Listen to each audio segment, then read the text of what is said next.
Ready, set, go!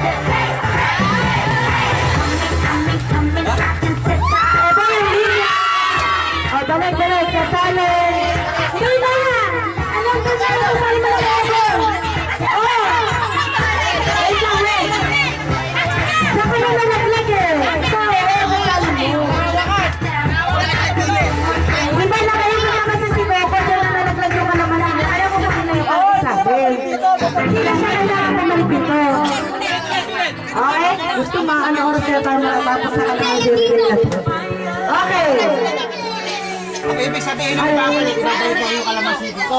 Hindi, halimbawa hindi tayo. Punta pa lang dito. Dito siya nalaglag. Babalik siya.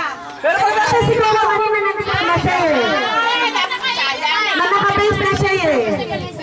O yun. Dito sa amin. Alrighty, okay na. Nagkakaintindihan na. Tapos pag isasalin nyo, hindi nyo hawakan yung kalamansi. O, ready? Pakamlagay mo kamay sa likod. Oo, kapay sa likod lahat.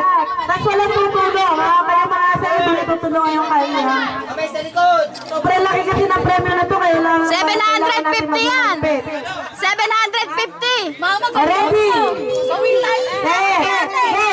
800 para tigto 200. 800, sige! Eh, boys! Eh,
O, dahil sobrang laki ng premyo, kailangan may best of 3. Best of 3, 1